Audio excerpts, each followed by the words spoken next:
से लड़ा था और फिर उसने कत्ल की धमकी भी दी। फिर एक दिन अफजाल कुन्नो और राना शान अपने घर के पास ही होटल से खाना खा रहे थे कि अफजाल कुन्नो का भाई बिलाल आया और कहा कि ये जगह महफूज नहीं, लिहाजा उसकी बात मानते हुए अफजाल कुन्नो और राना शान वहां से चले गए।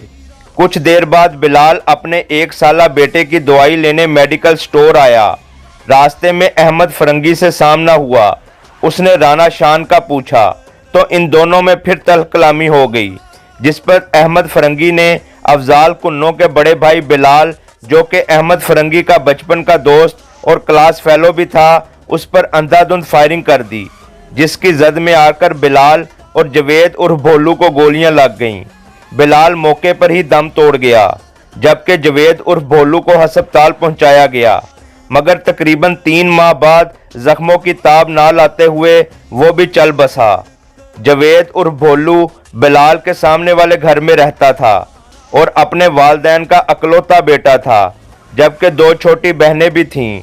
इसके इंतकाल की खबर सुनकर उसकी वालदा दिल के दौरे की वजह से वफात पा गईं, जबकि उसकी 2 बहनें भी ये सदमा बर्दाश्त ना करते हुए चल बसीं, जबकि वालिद भी कुछ दिनों बाद फौत हो गया। इस तरह एक पूरा घराना एक गलती की वजह से 1 साल में ख़त्म हो गया। तकरीबन 2 साल खामोशी रही। इसी दौरान अहमद फरंगी हांगकांग चला गया और पस्तौल खान हांगकांग से वापस आ गया। अहमद फरंगी फ़ोन पर बिलाल कुलचे और राना शान को धमकियां देता रहा, जबकि पस्तौल खान अफजाल कुन्नो पर सुलह के लिए दबाव डालता रहा, जो कि अफजाल कुन्नो नहीं माना। सन 2012 में जब अफजाल कुन्नो और पस्तौल खान ग्रुप की लड़ाई जारी थी, उसी दौरान एक और ख़तरनाक लड़ाई हुई, जिसने इंतहाई ख़तरनाक मोड़ ले लिया, जिसमें अफजाल कुन्नो का दोस्त बिलाल कुलचा कत्ल हुआ। ये वक़ुआ कुछ ऐसे हुआ कि अफजाल कुन्नो अपने चंद दोस्तों के साथ, जिसमें बिलाल कुलचा, रमज़ान उर्फ साहब और हाशिम भट्ट वगैरह थे, गुलबर्ग से वापस आ रहे थे, तो रास्ते में चंद दोस्तों से मुलाकात हुई और इनका प्रोग्राम माल रोड पर अल मारूफ मिट्ठू गोले वाले पर जाकर गोला खाने का बन गया। ये तमाम दोस्त वहां पर पहुंचे। उसी दौरान वहां पर पप्पू लंबा ग्रुप 3 गाड़ियों पर सवार होकर पहुंचे। अफजाल कुन्नो और उसके दोस्त वहां पर पहले आए थे, मगर इनके गोले पप्पू लंबा ग्रुप को दे दिए गए, जबकि वो बाद में आए थे। इस वजह से इनमें तलकलामी के बाद फायरिंग हुई और पप्पू लंबा के बेटे मुबीन भट्ट के भी गोलियां लगीं, जबकि अफजाल कुन्नो का दोस्त बिलाल कुलचा गोलियां लगने से मौके पर ही कत्ल हो गया। इस फायरिंग से पप्पू लम्मा ग्रुप के कुछ अफराद जख्मी भी हुए। इस वक़ूए में पप्पू लम्मा ग्रुप स्ट्रॉन्ग होने की वजह से बिलाल कुलचे के कत्ल की FIR में अफजाल कुन्नो और रमज़ान उर्फ साहब, जो कि इस वाक़े के शहादती भी थे, उनको और हाशिम भट्ट को इस FIR में असर व रसूख इस्तेमाल करते हुए नामजद कर दिया।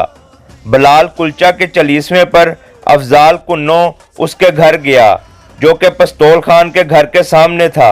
वहां पर पस्तौल खान और अफजाल कुन्नो में फिर तलकलामी हुई और उसने कहा कि अब तुम्हारी और राना शान की बारी है।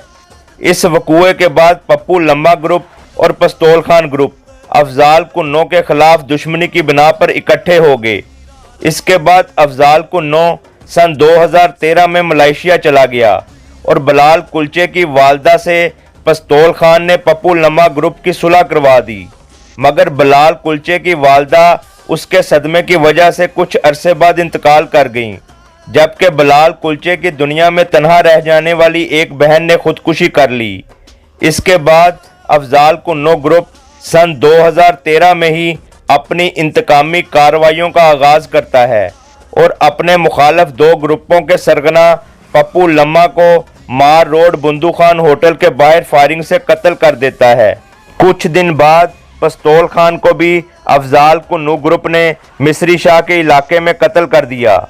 सन 2014 में पस्तौल खान ग्रुप के फैसल मुनीर, जो कि पस्तौल खान का भतीजा था, उसने पप्पू लम्मा ग्रुप को अफजाल कुन्नो ग्रुप के रमज़ान उर्फ साहब की मुखबरी कर दी, जिसकी वजह से उसे गड़ी शाहू में फायरिंग करके कत्ल कर दिया गया।